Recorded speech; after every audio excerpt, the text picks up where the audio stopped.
start taking this. Okay. Today I'm going to tell you a story about innovation.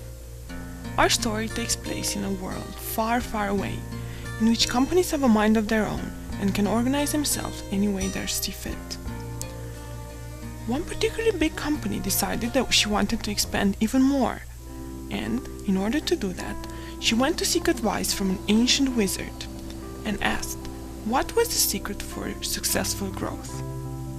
She had tried everything, the company said, even resorting to eating other companies. But the bigger these companies were, the harder they were to digest. The wizard answered one word: innovation. Innovation? The company asked. This is something I used to do quite often when I was smaller, but how can I practice innovation considering my large scale? Well, the wizard replied, first you need the right tools, create the right environment, and provide your employees with the right incentives. But is this enough? Does this always work? The company asked. Well, why don't we look at some of your successful friends? The wizard asked.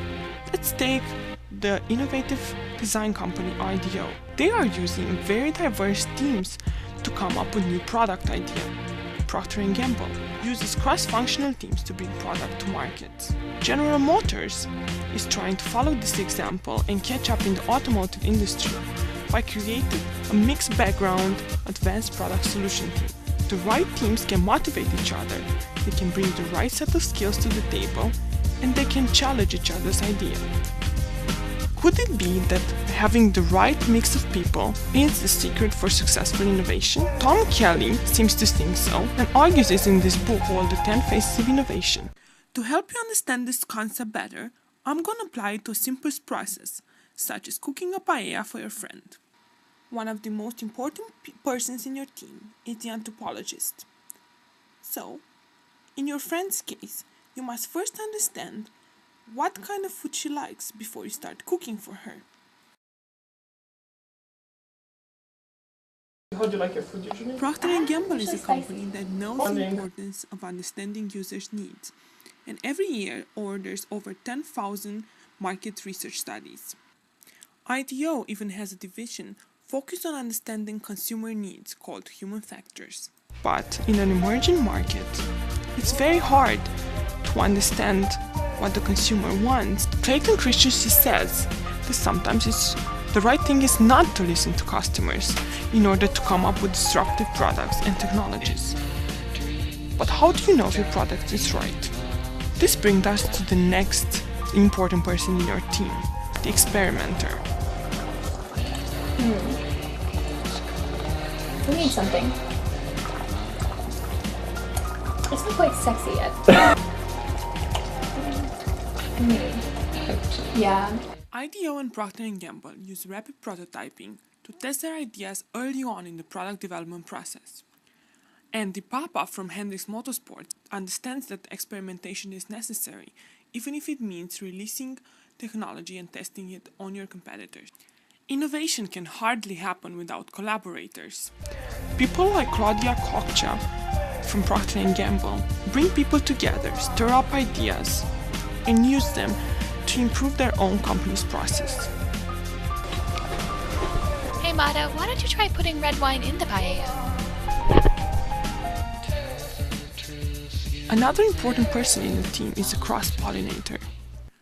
One way to define innovation is that something old put to a new use. For example, in cooking a paella, we can use artichokes, who are usually used in Italian cooking, to give a new flavor. Procter & Gamble's printed Pringles is also a good example of cross-pollination. Using their Connect and Develop network, P&G found a small bakery in Bologna, Italy, and used their printing technique and adapted it to print different words on Pringles.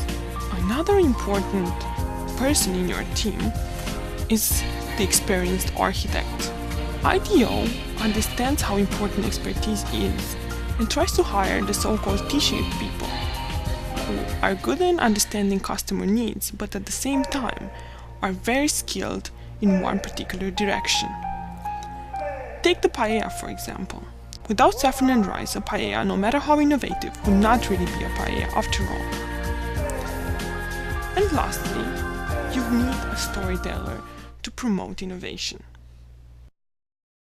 Yeah, no, tell me about Mada's paella. Have you heard about it? Yeah, I've actually tried it too. Really? Is it good? Yeah, it's interesting, usually. Yeah. Without someone believing in them, ideas would get buried away.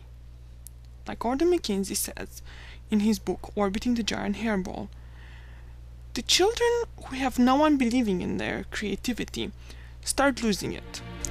So, to conclude, although the right tools, right incentives, and right environments are important for innovation, what really brings innovative ideas to life are the right people. I'm a believer, I couldn't leave her if I tried. I saw her face, and now I'm a believer, not a trace.